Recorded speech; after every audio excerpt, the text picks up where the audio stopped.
7. Hanya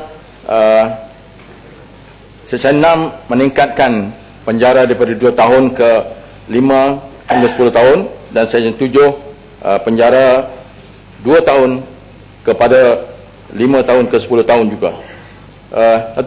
Tan Sri Yang Bertuah, saya ingin mengambil kesempatan ini untuk mencangkan 2 perkara yang berkait dengan RU ini. Pertama, bahan kakisan korosif seperti asid hidroklorik, asid sulfurik atau alkali seperti natrium bicarbonate atau natrium hidrosid dan lain-lain yang asalnya digunakan untuk pencucian ataupun sebagainya di rumah, tetapi disalahgunakan sebagai senjata untuk menyerang musuh kerana iri hati atau dendam. Bahan kakisan ini biasanya diguna oleh bekas suami, remaja yang putus cinta, dan remaja yang menjadi hobi menyerang orang lain, terutama wanita-wanita. Akibatnya membawa kepada kecacatan wajah yang kekal dan juga menyebabkan buta mata dan juga menjadi kecacatan yang berkekalan lah. Saya bagi contoh, banyak kes-kes yang menyebabkan terutama mangsa-mangsa dah menjadi kecacatan yang kekal. Kalau tengok sini banyak lagi kes-kes ini yang berlaku, dan kita statistik dari tahun 2009 hingga Oktober 2011 sebanyak 58 kes simbahan asid dilaporkan berlaku di seluruh negara. Di antaranya 23 kes berlaku hanya dalam tahun 2011. Sebagai contoh, satu kes simbahan asid di Bangsal tahun 2011, pesalah yang dihukum mengikut Seksyen 352 Kanun Kesiasaan hanya dikenakan hukuman penjara 3 tahun atau denda 2,000 atau denda 1,000. Jadi hukuman tersebut dilihat tidak timpal dengan kesengsaraan dan kecacatan kekal yang dialami oleh mangsa.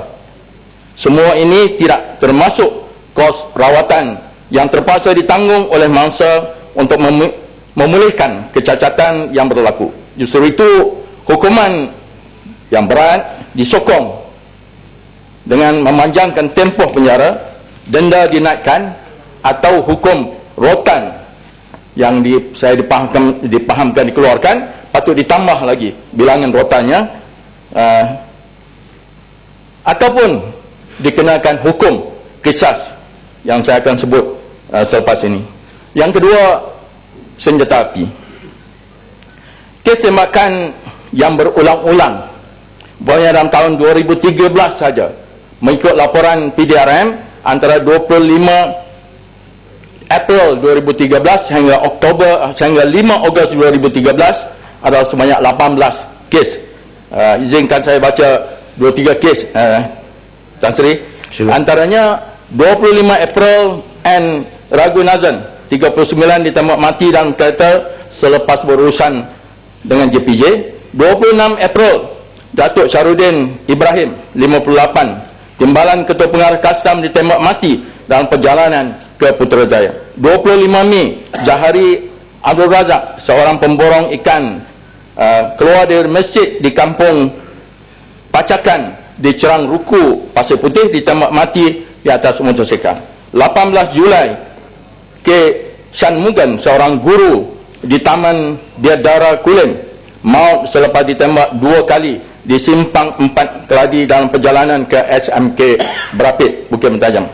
Selain itu, pada 10 November 2013, Ketua Pegawai Bahagian Penguatkuasa Jabatan Agama Islam Pahang, Ahmad Rafli Amrul Malik, ditembak mati oleh penjenayah di Indra Mahkota. Dari manakah mereka mendapat senjata ini? Dan siapakah yang bertanggungjawab melakukan jenayah ini? Kata Menteri, mungkin kongsi gerak. Memandangkan kezaliman yang berlaku terlalu bahaya dan berani dan nilai kemanusiaan tidak ada lagi, maka saya menyokong penalti terhadap orang yang bersalah perlu ditingkatkan sebagaimana dicadangkan binaan dalam Seksyen 6 dan 7 RUU.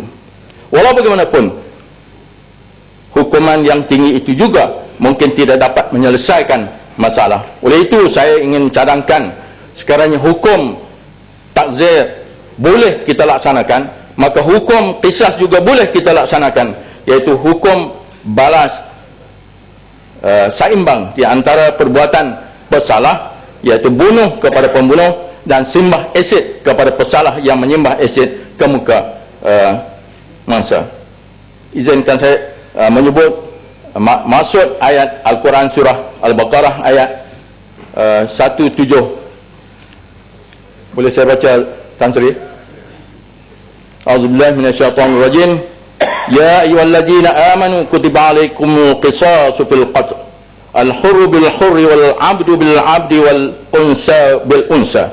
Faman ufiya lahu min akhi syai'un fattiba'un bil ma'ruf wa ada'un ilayhi bi ihsan. Zalika tuhfikum min rabbikum wa rahmah.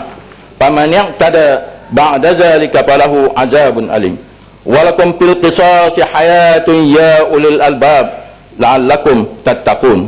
Maksudnya, wahai orang-orang yang beriman, diwajibkan kamu menjalankan hukum qisas, balasan yang seimbang dalam perkara orang-orang mati dibunuh, iaitu orang yang mereka dengan orang merdeka dengan orang merdeka, hamba dengan hamba, perempuan dengan perempuan. Maka siapa itu pembunuh yang dapat sebahagian keampunan daripada saudaranya, pihak yang terbunuh, maka hendaklah orang yang mengampunkan itu mengikut cara yang baik dalam menuntut nyawa itu, iaitu dia, dengan sebaiknya.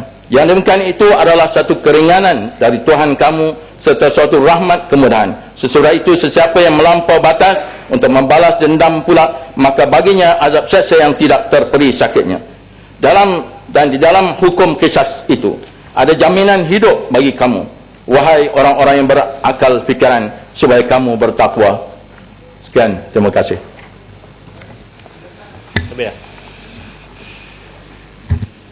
Allah yang berhormat